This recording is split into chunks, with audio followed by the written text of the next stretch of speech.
What's going on, everybody? Chrome on Rust here. We're going to be taking a look at, well, patch 2.0.1, some of the changes that it has brought. Well, more specifically, we are going to be looking at the Barbarian. Now, if you haven't heard, yes, patch 2.0.1, loot 2.0, all that good stuff has been released, and it is free to download if you are a Diablo 3 owner, which I'm sure if you're watching this video, you are. And if you're one of those players who hasn't been playing Diablo 3 and you're on the fence about buying Reaper of Souls, give the patch a try. It is a lot more along the lines of what Reaper of Souls is going to be like in terms of gear and things like that. And it should help persuade you one way or the other on whether you like it or you don't like the changes. But to get into the Barbarian, because that is what this video is going to be about, I first loaded up the patch after downloading and everything. And the first thing you're going to notice if you're playing a Barbarian is they nerfed Wrath of Berserker, Thrive on Chaos. You're no longer going to be able to run around permanently immune to everything. And they also nerfed Battle Rage into the Fray. You're no longer going to be able to basically gain permanent fury just from critting. So it is going to be the two major changes that you're probably going to notice right away. So that means that you're going to have to come up with some kind of new build. Now, the build that I've been running has been pretty much just for questing. I've been running Acts 1, 2, 3, and 4. Starting it over, if you have not heard, you're going to get a guaranteed legendary for killing the Skeleton King. And every time you reset your quest line, well, you're going to get another guaranteed legendary. So, after saying that, though, I do want to throw out there that make sure that you complete Acts 1, 2, 3, and 4, and you don't leave off on quest or Act 2 or something like that, and then you can't get into Act 5 when Reaper of Souls launches. I don't want anybody to be bumming and be like, oh, I didn't complete the quests. Get right into Act 5 when Reaper of Souls launches. I'm sure that's what you're going to want to be doing. Now, to get into the skills, though, is going to be Bash with Punish. Now, you're going to see that this is a physical damage dealing skill. I do need to talk a little bit about the gear to get into the skills because, well, once again, quality of life changes. Gear and skills are actually going to be in sync together. You're going to want them to synergize and do their really awesome things. And one of those things is crafting bracers is going to be really good, or just finding a pair, because they have physical skills are going to deal 15% more damage. Now, you're going to be able to get this in elemental damage as well, if you're like a wizard and you want to run like cold or fire or something like that. But in my opinion, from what I've seen so far, physical is the way to go. At least it's what I've been really liking. There's a lot of different build choices now. There's going to be some versatilities. Every Barb shouldn't be running around looking exactly the same and things like that. So this is why I'm going to be dealing physical damage, is because of this pair of bracers that I was able to roll. And then I'm going to be running Bash because I have increased Bash damage by 8 on my belt, and I have increased Bash damage by 11% on my Depth Diggers. This is a new legendary item, but I will be getting into those later. To pull the skills back up here, Bash with the Punish Rune on there is going to increase the damage of your skills by 4% for 5 seconds after using Bash. It's going to be able to stack up to 3 times, so that means we're going to be able to get 12% bonus damage, plus that 15% bonus damage from dealing physical skills. And then we immediately switch over to our heavy hitter. You're going to log in and you're going to kind of find out that Hammer of the Ancients is going to be your heavy hitter and is going to be the way to go. Rend is still also very good, but Hammer of the Ancients is what I've been finding works very well for me. Now, this is physical damage. I'm using Rolling Thunder on there. Before, I was actually using Smash before I crafted those bracers. Probably just because it's kind of felt familiar to me. I was using Smash before. It dealt a whole bunch more damage, or 100 and something more damage, 105. So I was using that. But because I picked up the pair of bracers, I switched over to Rolling Thunder, because your only other option on Hammer of the Ancients is going to be Birthright. This gives you more chance for health cloaks. Rolling Thunder is going to turn your Hammer of the Ancients into a massive AoE. It's going to deal 505% weapon damage to all enemies within 22 yards of you, in front of you. 22 yards in front of you is actually pretty huge. Now, hold that thought, because we have Hammer of the Ancients. We got some bonus damage from our Bash, but we're also going to be using Battle Rage. That's going to increase our damage by 10%. So now we got like an extra, I don't know, I'm starting to lose count, like 20% bonus damage. But also, crit hits are going to cause an explosion of blood, dealing 20% damage done to all other nearby enemies. So we have this massive damage dealing AoE. We throw even more damage on there and even more AoE abilities when we crit. And we have our Bash stack 3 times. These 3 right here have been working very, very well together for me. And I don't see myself changing them, at least for a little bit, or maybe even when Reaper of Souls hits. And Hammer of the Ancients is very good. You're probably going to want to stick with that, unless maybe you're going like with a Rend build. Now, Sprint with Marathon, we're getting into some skills that we are going to be able to change around. I also loaded up the game, and I felt like the Barbarian was kind of sluggish. I was having a bunch of troubles with Fury, so I took off my sprint because it is a spender. But to this date, you know, this is like the first or something like that, not that it really matters, I'm not having as many troubles with Fury that I was before, so I actually went ahead and threw sprint back on. But Fury is very, very valuable for your Barbarian. You're going to come to find out as well. So I went with Marathon because it's going to increase the length of sprint. So we're going to be able to move a longer distance because it's more time, but it's also increasing our speed, so that's even more distance for the same amount of Fury, and that is actually why I'm not using something like Run Like the Wind. Now, Warcry with Charge, I need to throw out some props to Mana Cookie. I was watching his stream the other day, probably about 2 days ago or something like that, and he was using Warcry Charge, and I was having a bunch of troubles with Fury, and I was like, you know, I'll go ahead and give it a try, see what it's like. And man, Warcry with Charge, it's going to increase the Fury that you generate for casting this from 20 to 50, so it's over 100% increase. 50 Fury is going to be huge. Every 20 seconds you're going to be able to cast this, so props definitely go out to him for showing me this. And then the last ability here is going to be Ground Stomp with Wrenching Smash. Now I've been basically questing and killing bosses, killing Ubers, you know, elites, white mobs, everything, and Ground Stomp is going to stun everything for 4 seconds. But I am going to be using the Wrenching Smash, which is going to increase the area of effect to 24 yards, so it's like 10 yards increase, and the enemies are going to be pulled closer before the strike lands. So it's going to stun them and pull the mobs in towards us. When you're using massive AoE damaging abilities like Hammer the Ancients and Battle Rage and Bash, like I was saying, when you like have the synergy of these three running, you Ground Stomp, you pull all the mobs together, they're no longer able to run away from you. You just obliterate, completely incinerate white mobs. It is really, really awesome. Now I have not been playing on the higher torments or anything like that, but just as a general build for the Barbarian, I really, really liking the way that these skills are working together. Now to get into the passives, Weapon Masters, I'm using Weapon Masters because I'm using a Scorn and it is a mace, and I'm looking to get a bunch of crit because I am using Battle Rage with Bloodshed, which is crit hits are going to cause an explosion of blood, dealing 20% of the damage done to all other nearby enemies. So to give you an idea, I'm dealing like 2.5 to 3 million crits. Take 20% of that, whatever it is. You know, like 10% of 3 million would be, what would that be, guys? That would be 300,000. So we're dealing like 600,000 roughly with having this crit hit, landing a crit hit, the explosion from your bloodshed. Excuse me, I'm losing my train of thought. But also the mobs around you. So say there's like 5 mobs and you crit hit them all. They're all going to proc this bloodshed passive. So no longer is it going to be 20, but it's going to be 20 times the 5 mobs that are around there. Now you're dealing 100%. And so it's like damaging the enemy twice. It is really awesome. I'm really liking these skills. So that is the reason why I'm using the Weapon Master, is for additional crit. Now Animosity is also very good. Like I said, Fury generation is going to be kind of a problem for your Barbarian if you're not running around with like an IK set or something like that, or if you don't have a bunch of reduction from like a Stone of Jordan. Increase all Fury generation by 10%. Also increase maximum Fury by 20. So increase Fury generation by 10%. So anytime we use our Bash, anytime we use our Ground Stomp, Warcry is now going to give us 55 Fury instead of just 50. So these are working very well together. Ground Stomp is going to give us like 16.5 Fury, and Bash will give us a little bit more as well. But also it's going to increase our maximum Fury by 20. That is also very good because with our Hammer the Ancients, it's going to have a 1% increased crit hit chance for every 5 Fury that we have.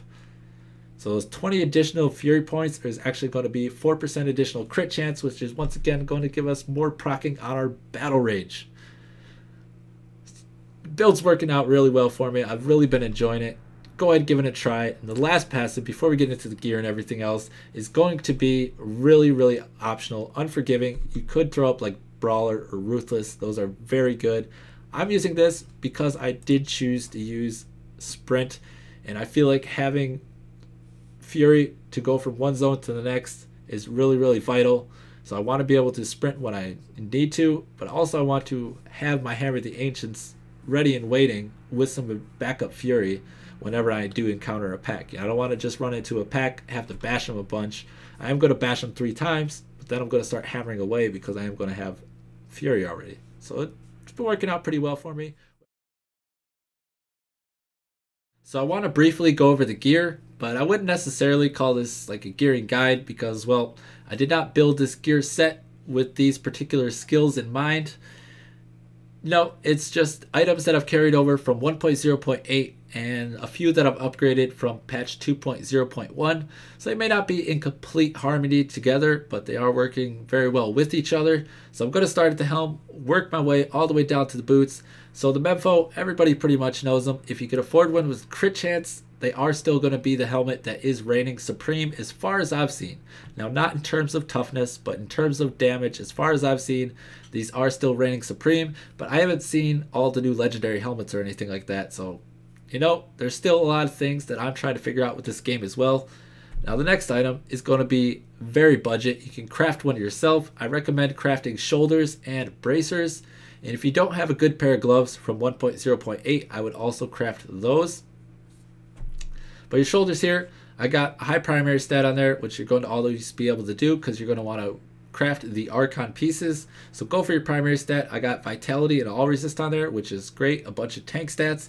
And then we have some interesting new stat, which you may have already seen if you've been playing, which is reduced cooldown of all skills. And in this case, it is 6%.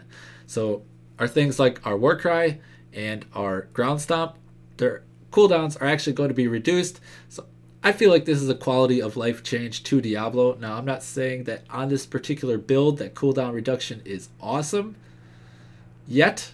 I think long term it'll be really, really good once you get the other more important things. But getting cooldown reduction, even just at 6%, is actually reducing the cooldown of this skill by 1.2 seconds, which in turn is going to then be 18.8 seconds. We can gain 55 Fury if we just want to spam it every time we get it. Pretty good. Cooldown reduction is pretty cool. You know, you can craft shoulders like this really cheap. It didn't take me too many rolls and I found these. Now the amulet here, this is a 1.0.8 item. It is all primary rolls. I thought I was going to be able to re-roll that regen into attack speed, even though the attack speed rolls are lower in Reaper of Souls. But they're not allowing us to re-roll our items from 1.0.8, so it's just something we got to live with, and this isn't going to be as long-term of an item as I had hoped. But just pretty much go for a bunch of damage on there. And I do want to throw out there that my toughness is low, so if you're looking at all this, you're going to want more toughness. I would definitely recommend that. Now, this is a Legacy IK chest. You really just want to go for as much protection stats as you can get, so really high vitality and then as much armor and all resist as well. And some strength, of course, if you're going for more damage. Now the gloves here, like I said, craft them if you don't have a decent pair. These are decent. They're not like epic or insane or anything like that, but they do have all the damage affixes on there, so that is pretty nice. The bracers, definitely craft these. You're going to want one with some kind of elemental resistance, or not resistance, but elemental damage, or you're going to want physical skills deal damage on there. One of the two is going to be the way to go. Then you're going to want crit chance, your main stat, and then some kind of protection stat, whether that's vitality or all resist. You know, it's kind of whatever you need on your gear set. Now for the belt here, this is another reason that I wouldn't really call it a gearing guide, because going for an IK belt is not the way to go. It's nice because I do get that additional bonus 2-piece set bonus and everything, but getting lifesteal on your Scorn, you can get it up to 6%. And then going with the Witching Hour for your belt is actually the way that you kind of want to gear out. This is the more budget route. You're not going to be able to get as much damage. You're not going to be able to get as much lifesteal, but it is going to be more cost efficient. So that's the way I went. That's the reason that I went this route. And you still could, in patch 1.0.8, crank out quite a bit of damage to be able to shred through MP10 pretty easily. Now your rings, you really just go for your jewelry is for your damage. You know, you just crank out a bunch of damage here, a bunch of damage here. I did go for protection on this ring just because, as I've already said, my toughness is pretty low. Now the next item, probably the item that I'm most excited for, the legendary item that I actually found that upgraded my old pants that I was able to sell for like 30 mil or something like that, is this has 280 strength, 280 vitality, over 80 all resist, increased bash damage by 11%, and then pretty much secondary stats from what I've seen have been pretty lackluster. You know, they're not too great, but still a really nice pair of pants, and it was an upgrade for me overall. And then you add the bash damage on there. I was stoked. It was nice. Now we have here Ice Climbers. They're still really a really good pair of boots. These are from 1.0.8. And you want really high strength and vitality. That is going to be the optimal rolls to go for. But now we get to get into a little bit of the juicy stuff, which is going to be the Paragon points. You know, something new, something a little fresh. Save it for last. So let's jump into that. Long, grueling hours with no pay finally pays off. So, with the introduction of patch 2.0.8, all that grinding that we thought may never pay off, well, it finally pays off. We have Paragon points. It is this shared Paragon system. It is actually really nice. If you're just getting into Diablo 3 and you don't have any of these Paragon points, don't worry about it. You'll get there as long as you play. So we're just going to start off with the core here. They named one a tab after me. That's pretty exciting for me. Just name a tab after me. Yeah, right. Okay. But anyways, in here, we're going to have our primary stat. We're going to have vitality, movement speed, and maximum fury. For my gear set, this is going to be very dependent on the gear that you have currently and what you need the most. If you need more damage, you're going to go for strength. If you need more movement speed, you're going to go for that. Or if you just want more movement speed. In my case, I really need vitality, but I want more movement speed. So you know what I've been doing? I've been increasing my movement speed by about 9. I have 11%. 25 is going to be the cap, but sitting around 20 has been pretty good for me. And then I have been jamming my last 20 points in what I probably should be actually doing. And that is going to be a vitality for me. Now, maximum fury is also very good, as we saw if we're trying to raise the crit chance on our Hammer of the Ancients, and you got extra points to spend. You may want to go ahead and throw them in the max fury. Now, offensive, I have been min-maxing my breakpoints. Yes, I've talked about it in my last Barb video. Hammer of the Ancients has a breakpoint on it, and it's going to be reached by our attack speed. And I have 1.35 attacks per second. I go ahead and pull it up here in my inventory. You can see there it is actually a flat 1.35 attacks per second number, and our breakpoint is 1.345. So I'm wasting like 0.05 attack speed. Now that is very good in patch 1.0.8. That's like as close to, or that is as close to as I could get over that number with my current gear setup, which is using a Scorn. Now if you're using like one-handed weapons, things may get a little bit different, but when you're using a flat 1 attack speed weapon, things get really easy. So I have 35 attack speed on my gear, which gives me a flat 1.35 attacks per second number. And well, the next breakpoint is going to be 1.37, which is going to be, we're going to be able to attack every 41 frames instead of every 42 frames. It's not a huge increase, but if you're trying to min-max, I have been doing that. I've actually been increasing my attack speed by 2.8%. And then I've been jamming the rest. Well, I'll talk about the attack speed. So that 2.8% is actually only going to have me wasting like 0.002 attack speed. Not even. It's like 0.001 something attack speed, compared to 0.05 attack speed, which is going to be wasted. Now that is like extreme mid-max, but you know, that is something really cool with Paragon system that you're going to be able to do.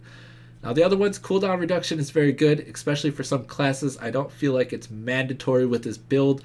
I think once you get all these other things like really high crit chance, really high damage, toughness and everything, I think going for cooldown reduction is going to be good for every class, but I just don't feel like it's mandatory for this particular build.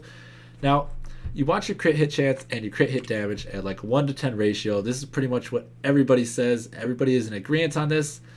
Unless you're using things like I am here. I have Battle Rage, Bloodshed, which is crit hits are going to cause an explosion of blood, dealing 20% more damage. So it's not going to calculate Bloodshed's damage into my overall DPS number that you see.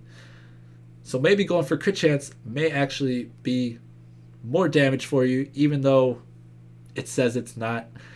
Paper deeps versus actual deeps, it's something you need to think about. So I've actually been jamming all mine into crit chance, but really, like I said, it's going to be very dependent on your gear. Next one, life percent. That's really what I need, so that's what I've been putting mine in, but you're going to want to go for whatever is going to give you the most protection. How you're going to find that out is you're just going to put all your points in one. You're going to then accept, and you'll go check your protection here. We can see now that I'm up to 492,000. Pull up my Paragon points. I drop my life. I throw up armor. throw it all in there, hit accept, and we can see I'm at 481,000. So once again, life percent is going to be better for me, but you can then go through all those and figure out which one is going to be raising your toughness the most. So in my case, life percent for me was the best though. So I'm putting it all in there. And then utility is the last one, and there's a lot of interesting things inside of here. Gold find being the worst. I wouldn't put anything in gold find until, I mean, unless you need more gold. Going for gold find is obviously an option because you can just go through and reset all these. But if you're just doing your standard runs and you don't need the additional gold, I really like resource cost reduction with this particular build. Area damage is also extremely amazing, so it's kind of a toss-up for me between which one is better. And then life on hit, that's going to be a defensive stat. If you need more defense, going for life on hit may be the route that you want to take. Also, something to keep in mind is resource cost reduction. Since barbarians are going over to the, you're going to gain life per fury spent, you know you're going to be gaining less life when you do use something that does cost less resources.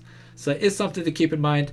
Now Muldrin actually just had a video on the Paragon points and everything, so if you want to go ahead and check his out, this is just kind of a brief overview. Go ahead and check them out. Well, that is going to be it for me. Thank you so much for stopping by the channel. I am Chrome on Rust for Core Expert Gaming. I'm out of here, and you all have a great day.